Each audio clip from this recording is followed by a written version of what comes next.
Emmanuel Hostin, the husband of The View host Sunny Hostin, has been accused of widespread insurance fraud, and Sunny basically admitted to it on camera. Let's talk about it. Like my husband, operates on someone even though they don't have insurance, and then has to sue health insurance companies to get paid for the work that he's been trained his whole life to do. The true sign of the apocalypse is someone that dumb has a law degree. So that makes Sunny Hostin, who thinks climate change caused the solar eclipse, the dumbest of them. Sunny Hostin is facing some serious legal trouble, and the buzz around it is getting louder by the day. Her husband is at the center of a massive $450 million fraud case, and the drama is making headlines fast. With a subpoena now in the mix, it's becoming one of the biggest scandals of the season. Meanwhile, Gutfeld and Timpf aren't holding back. On air, they're cracking jokes and poking fun at the situation, turning the whole thing into a bit of a comedy routine. Their commentary has been sharp, with Gutfeld throwing in punchy remarks and Timpf adding her own biting commentary. And then there's Sunny, who many are used to seeing on The View offering strong opinions and moral advice. But now, some say the tables have turned. What started as a typical day for her on camera may have quickly shifted into damage control mode. Ah, you look tantalizing. You know, I make fun of The View a lot, but that's only because they keep talking. Because COVID also taught Sunny Hostin how to get her groceries delivered. 3 years, that's when I discovered Instacart, and I give them a big tip because they don't always pay their people well, and it's so that's been an issue, I think, for the company. But man, you can get toiletries, you can get fire logs. Fire logs? She had to tell the audience that she tips big because even she knows she sounds insufferable. Dr. Emmanuel Hostin, an orthopedic surgeon and husband of The View co-host Sunny Hostin, is accused in December lawsuit fraudulently billing insurance. By the way, this is a Daily Caller story I'm reading. The lawsuit alleges Hostin knowingly provided fraudulent medical and other healthcare services in exchange for kickbacks and or compensation, and names him among nearly 200 defendants in one of New York's largest RICO cases. Just as Sunny Hostin was lecturing the country on ethics and justice, reality hit back hard. News broke that her husband is tied to a massive fraud case, and the headlines weren't quiet about it. We're talking about a $450 million scandal, the kind that makes past financial crimes look small in comparison. Gutfeld and Timpf didn't miss a beat. They didn't just talk about it. They had a field day. Gutfeld's jabs were sharp, treating the whole thing like a hypocrisy buffet, while Kat laughed it off like she'd been waiting for this twist all along. For them, this wasn't just another news story, it was primetime irony. And with Sunny often seen as the moral voice on The View, this sudden spotlight on her own life hit with extra impact. Under that pressure, the polished image cracked a little, and what came through wasn't so much moral authority, but a very public contradiction. I just want to hit myself in the face so I can feel something. You know, it's like so boring. He's like, yeah, I like Instacart, but don't worry, I tip the poors. But, you know, Joy, you actually don't like Instacart, and you do like the store. And then Joy is like, yeah, I do. I like to go to the store. I like to walk around and see what's at the store, what I do want, what I don't want. Maybe I want tuna fish, and I just want to hit myself. Let's be honest.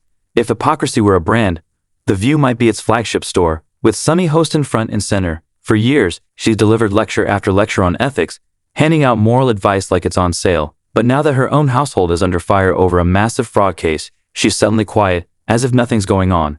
That's not moral consistency, it's damage control. And people have noticed. Gutfeld jumped on it, cracking jokes about how Sunny should start a new segment called Allegedly Yours, where she dishes out advice while dodging legal trouble. Timpf didn't even need to say much, her reaction said it all. One look, one line, and it was clear, she's seen this coming. For them, this isn't just news, it's irony served cold, with a side of public accountability. It's about The View. It's become like a medical hospital that displays human misfailure. Like, it's like here, let's look at this political oddity. You know, it's like, it really is like the left-wing equivalent of a carnival sideshow, except instead of bearded ladies and fat clowns and two-headed cows. Well, let me rephrase that. But The View is a victim of the sunk cost fallacy. You know, how can you now speak the truth when for years you've been telling lie after lie after lie? Now you're carrying this big bag of rocks around you because it's too harmful for their ego to admit that we really were dishonest. And they could be honest. All they would have to say is, look, we hate Trump so much. We were willing to lie about Joe Biden because we felt he was preferable. We thought our lying and our cover-up was on your behalf. Just say that. You're still scum, but at least you're honest. For once, The View accidentally delivered something people actually wanted to watch, and it wasn't planned.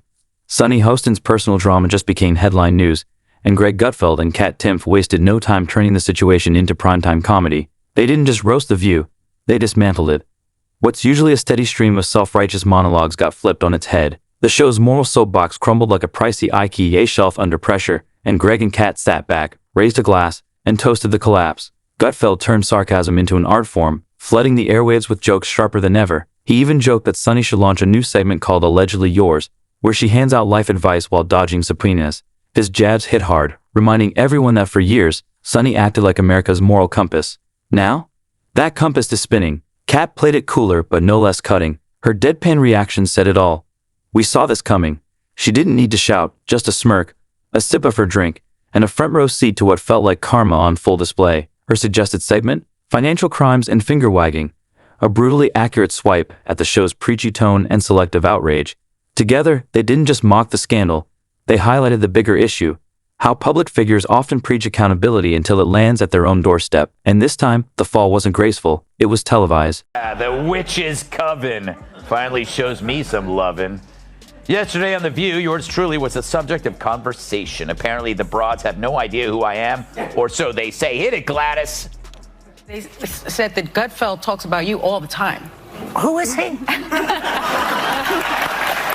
who is he? I don't watch the show. He has a show. I don't watch the never show. heard of him. Yeah. I guess he's just obsessed with me. No.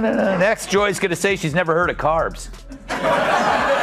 Seriously, her denial of knowing me is as believable as her red hair. But obsession? I mean, come on, Joy. Where would you even get that idea? Like Joy Behar's face, it's looking worse and worse by the day. More full of crap than Joy Behar after a night of scotch and Taco Bell. Her being named Joy is like me being named ugly. Joy wasn't there on the show. Apparently Mondays are her days off when she feeds in the pasture. It now smells like a humid day inside Joy Behar's moon. Greg Gutfeld wasn't about to let Kat have all the fun. He pitched his own idea, Sunny's Wheel of Hypocrisy. Picture a giant spinning wheel on set with labels like fraud, privilege, and selective outrage. Each episode, give it a spin to see which scandal we're conveniently skipping today. Behind the scenes, total chaos. Think live soap opera meets crisis PR seminar. Only the interns are running the show and no one read the manual. QQ cards going up in smoke, teleprompters freezing mid-sentence, and producers whisper screaming into earpieces. Quick. Mention Meghan Markle. Anything but the $450 million elephant smashing through our glass house of moral judgment. And the co-hosts? These are the same people who can sniff out a Republican misstep from across the globe. But now that one of their own is in the middle of a massive fraud scandal, it's all about respecting privacy and focusing on love and light. Sure, that's convenient. All right, Kat, did you ever see such a group? It's amazing how Joy and Whoopi became the smart ones. For me, the most shocking thing about the conversation was how truly boring it was. They're like, well, the cicadas, they're cicadas. Okay, but it was like every 100 years. No, it's every 17 years. Do you know how many Emmys this show has? 31. 31 Emmys. This show has 31. I mean, I'd hate to see the conversations that don't make headlines. Love and light on The View basically means, our lawyers said don't touch this. It's the show's go-to phrase when things get too messy to spin, especially now, with Sunny Hostin caught in the middle of a $450 million fraud scandal tied to her husband. The hypocrisy, loud and clear. Greg Gutfeld could barely contain himself. Handing him this story was like giving a flamethrower to someone already juggling fireworks. Pure joy. And Timpf? She leaned back like she was watching The Bachelor, Ethics Edition, sipping on sarcasm while Sunny's polished image unraveled live on air. Even the fake studio plants were probably bracing for a lawsuit. This wasn't just a bad moment. It was a full-blown collapse of the show's moral high ground. The View's brand of self-righteous commentary tripped over its own script and face-planted into poetic justice. As the show scrambled for damage control, it was all awkward pauses and flimsy talking points, like open mic night at a PR disaster workshop. Meanwhile, Gutfeld and Kat doubled down. No mercy, no filter, just primetime mockery delivered with total confidence. When your show spends years acting like the nation's moral compass, and suddenly one of the core members is tied to a financial scandal this big, it doesn't just hurt credibility, it wrecks it. In Sunny's case, that moral GPS seems permanently rerouted, veering hard away from accountability and straight into the safe zone of spin and silence. Sausage maker Johnsonville is recalling more than 42,000 pounds of pork sausage for possible contamination with plastic fibers. Fortunately, authorities were able to track all 42,000 pounds to a single location in New York City.